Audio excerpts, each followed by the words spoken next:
friends, so today we're gonna shift gears a little bit.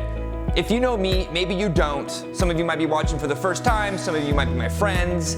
So if you don't know, I and a couple other friends of mine, we took an expedition to Argentina this last year and we attempted Mount Aconcagua, which is the second highest peak below Mount Everest, west of the Himalayas. So it was something that I've never done before. If you do know me, I backpack, I hike, I consider myself an avid outdoorsman, not a survivalist, outdoorsman, and we planned this trip to Aconcagua. So I'm gonna give you guys 3 things that I learned on my journey climbing this mountain. And I've spoke on stage a couple times with Bill and Robert Mack, kind of giving some other people some insight, but never did I mention 3 huge things that I learned from climbing this mountain. So I'm gonna get right into it. Climbing Mount Aconcagua, I knew 1 year before I was going to fly out from LAX to Argentina. So we had an idea that we had to get prepared. We had to buy all the proper equipment. We had to get our bodies in the right shape. We had to mentally be in the right mind frame to tackle the adversities that we had going on. And in all reality, we thought we had it. We trained, we got all the stuff we needed. We were training 3 to 4 times a week.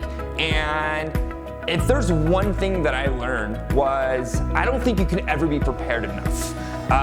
If there's one thing that we're gonna do, and that I am doing for the next trip, is I'm gonna prepare 3 to 5 times harder than I did when I did Aconcagua. Because as much as you prepare for whatever it is that you're trying to accomplish, it's never going to be what your mind thinks it's going to be. It's always going to be 3 to 5 times harder than what your mind is telling you what is normal and what you need to do to get to the next step. You just need to kick it into high gear, and that's one thing that I think I can always take away for the rest of my life, is for whatever I prepare for, whatever it may be, I need to probably go 3 to 5 times harder than what my mind is telling me that I need to do. Second, the mental side. So I trained really hard. I hired a trainer, got into shape. I was biking, swimming, all the things that I felt that I needed to do to be prepared for the trip. And I think one of the biggest things that most people don't realize is the mental side of the game, the mental side of climbing a peak, the mental side of swimming across an ocean, the mental side of these huge endeavors some people take on. We at home sit on a couch and we're like, oh my gosh, it's pretty easy, I could do that. But when you're in the thick of it, you're in the trenches, it's the 7th day, you haven't brushed your teeth, you haven't taken a shower, using the restroom is not as beautiful as you think it is, you're not sleeping, you're deprived of water, you're deprived of food, you're lethargic. It's those moments when you have a 12-hour day and you're sitting there, what is going on right now? It's that mental side that I think still I'm learning to try to battle and I'm trying to overcome every single day.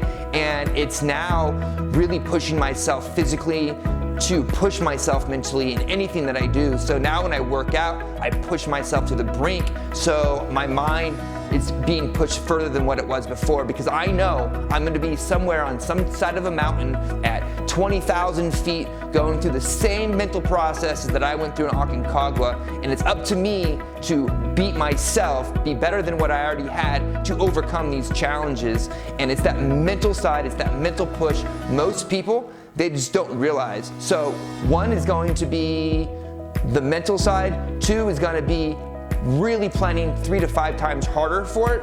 And I'm just gonna go back to my notes because the last one, it's kind of the one I actually forgot. It's being present in the moment, because when you are, actually I'll give you the quick story of how this went down for me so you guys can understand the context. We just finished our 4th to 5th day in Aconcagua. We had to climb up to, I think, 16,000 feet from 10,000 feet. So it was a really rough day that we had to endure.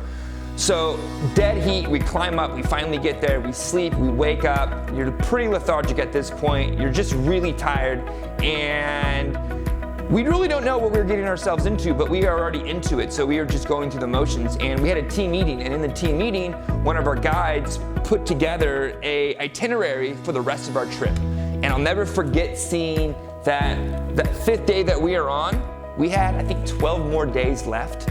And that's the first time in my life that quitting was an option.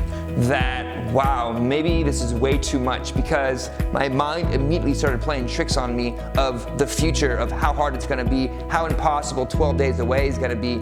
And I literally lost the moment that I was in, wasn't present to my personal emotions, and the first thing I thought of was fear.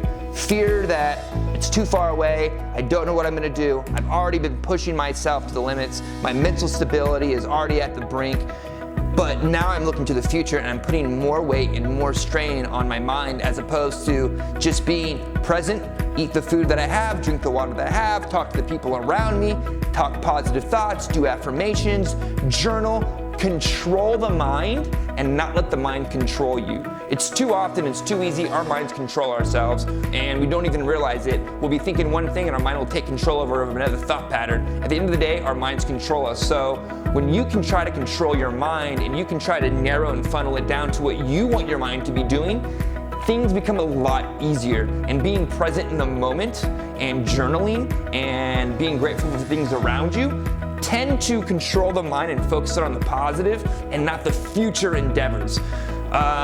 There are a lot of other things that we encountered when climbing Aconcagua, and I could literally sit here for 10, 20, 30 minutes and go through all these different stories that we encountered. But I know you probably have already tuned out if you haven't already, so I might make another video depending on the comments that you guys leave. If you guys want me to make another video on other things that I learned on Aconcagua, feel free to put your comments in, put your likes in, and then we can maybe think about something else that we can talk about.